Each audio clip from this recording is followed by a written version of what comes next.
This is your End Time Prophecy Update with W. Dean Shook.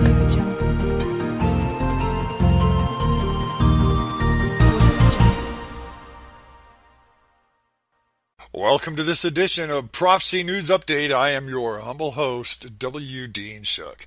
I would like to start this update with Planned Parenthood, who has released their annual report for 2012-2013. They're reporting $540 million in tax dollars and 327,000 abortions. In response, the national pro-life group Susan B. Anthony has released a fact sheet on the information, revealing that while Planned Parenthood abortion rates has declined by 2%, abortions still account for 93.8% of Planned Parenthood's pregnancy services. Parental care services dropped 32% in 1 year and 52% since 2009. Adoption referrals have slowed down 4.5% in 1 year. For every abortion referral, Planned Parenthood performs 149 abortions.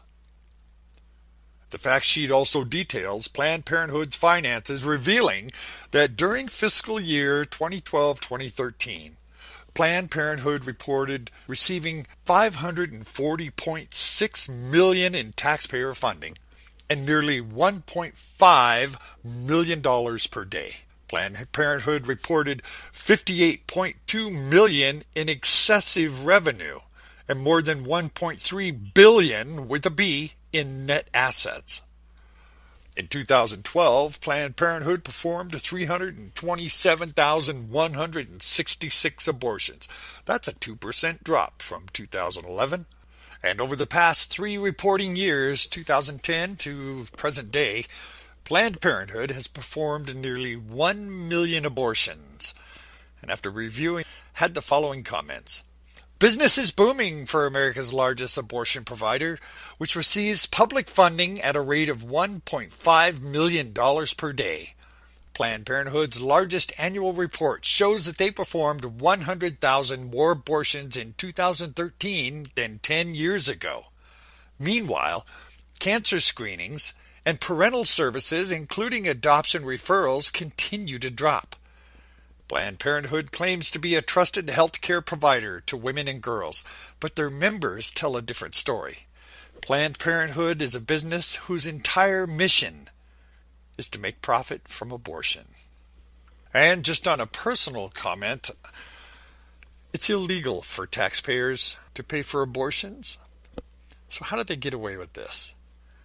What they do is they go before Congress and they say no tax dollars are being used for abortion, and they show their records, and their records are correct. They do not use taxpayer dollars for abortion. Instead, just like I pointed out in the last bit on abortion, they take those taxpayer dollars and they pay all of their bills.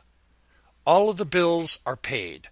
So everything that they have to do with those hundreds of thousands of abortions that they perform every year is pure profit, because you and I, the taxpayer, are paying their bills. And moving on to another story from Christian News Network. Deny Christ or die. Boko Haram tells a young Christian woman. A Nigerian woman was recently held by in Nigeria and ordered to convert to Islam or die. 19-year-old Hajjah told Reuters she was held by the group Boko Haram, told to renounce her Christianity or perish. Members of Boko Haram threatened to slit her throat if she did not give up her faith in Christ. Hajjah's last name has not been released, as she has family in northern Nigeria that would be in danger if identified. Well, she describes the moment that they told me I must become a Muslim, but I refused again and again. Hajjah said, they were about to slaughter me. One of them begged me not to resist, and just before I had my throat slit, I relented. They put a veil on me and made me read from the Quran. Boko Haram made Hajjah a domestic slave. She was forced to clean and prepare meals for the terrorist militia. Hajjah's testimony of captivity included Boko Haram using her as bait to lure civilian Nigerians working in the military into death traps. She witnessed Boko Haram militia slashing the throats of captured civilians. Later, she managed to escape from her captors. She told reporters it was hard for her to think about the ordeal. That I can't sleep when I think of being there, she said. If I cried, they beat me. If I spoke, they beat me. David Cook, a leading expert on Boko Haram and professor of religious studies at Rice University, told Fox News that the kidnapping of Hajjah mirrored the pattern of indoctrination, forced conversion, and kidnapping children that occurs in Nigeria over the last 5 years. Just last week, they kidnapped a French priest in Cameroon. Though totals of Boko Haram numbers are difficult to calculate, Cook estimated there was as many as 5,000. Boko Haram, which is translated into English as Western education is sinful, seeks to establish Sharia Islamic law in northern Nigeria.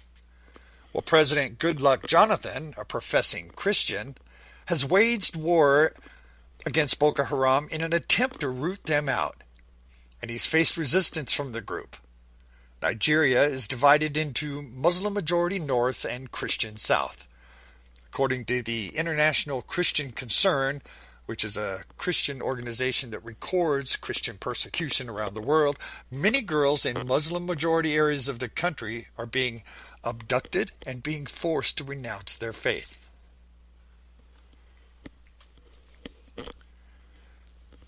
I'd also like to share a story from the Debka file. Now, when I seen this headline, I was a little bit surprised. I have to tell you, I had some skepticism when I read this headline. But I'm going to share it with you. This is from Debka file. Iran returns a second space monkey to Earth and stages a crisis in the nuclear talks.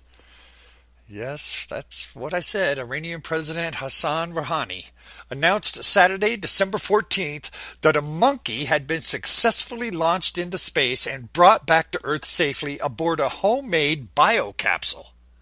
The mission, dubbed Fargam, was the first to run on liquid fuel, he said, without providing any more technical information. Last January, when Iran sent its first monkey into space, American and Israeli strategists were caught by surprise by the technological capabilities displayed by Iran. Tehran's space program, says Debka file's military source, demonstrates its missile capabilities to reach on Earth. This is all the more disturbing in the context of the commitment Iran undertook under the interim nuclear accord that was signed with the Six Powers on November 24th. In that accord, they were to refrain from developing nuclear-capable missiles with a range beyond 2,000 kilometers. Well, the space launch Saturday virtually nullified that Geneva Accord on the skids at the first opportunity.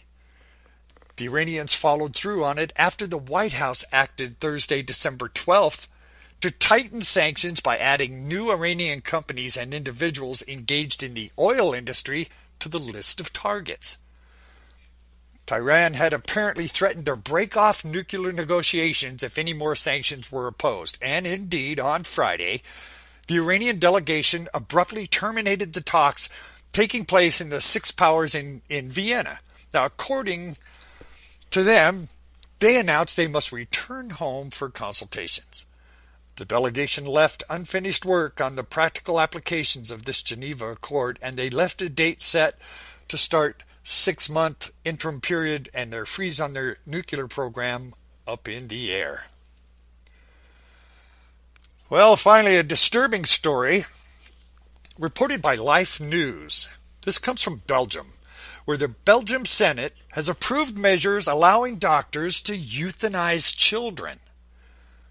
The Belgian children are in more danger now than ever. The Senate voted 10-17 to extend euthanasia to children with disabilities in a move pro-life advocates worldwide have seen fearing would come and expand an already much-based euthanasia law and make it even worse.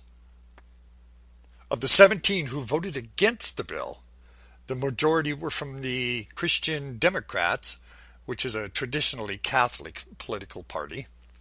The vote today in full Senate comes from a Senate committee vote 13-4 to allow minors to seek euthanasia under certain conditions, and the measure also would extend the right to request euthanasia to adults with dementia. No age limit would be set, but the children who are euthanized would have to, quote-unquote, possess the capability of discernment. Euthanasia has been legal in Belgium since 2002, but has, in its enactment, been prohibited for patients under 18.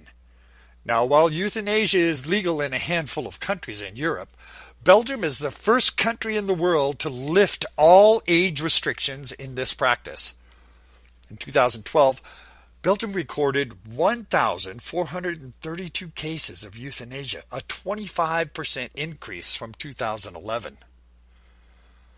My goodness. And I've saved the most disturbing story for last. And it starts with a question. Now that Obama is allowing chicken from China, what will that do to America's chicken industry? Do you know what's in your chicken nuggets? Well, thanks to Barack Obama, that's going to be a more important question than ever. At the end of August, the Obama administration quietly decided to start allowing Chinese poultry processors to ship chicken to the United States. Now, for now, the meat must originate either in the United States or in other countries that have poultry standards and are certified safe.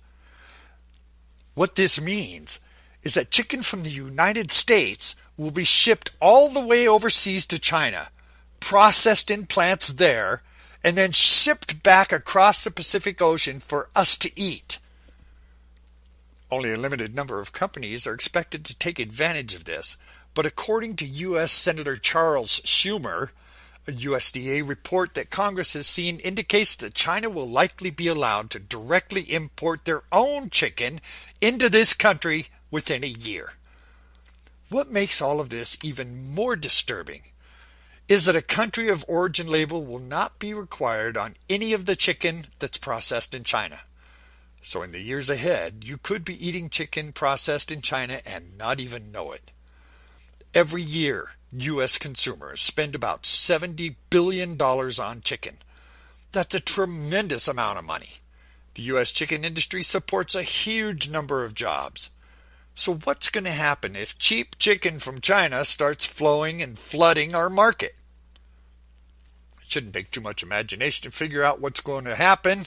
This is a movie that we've seen many times before over the past decades. Tens of thousands of U.S. businesses and millions of good-paying jobs have been lost due to competition from Communist China. And let me remind you, this is a country that can't seem to produce toys without lead in the paint and can't seem to produce pet food that's safe for pets. What's next? I am your host, W. Dean Shook. You can get these full stories and more at wdeanshook.com. That's wdeanshook.com.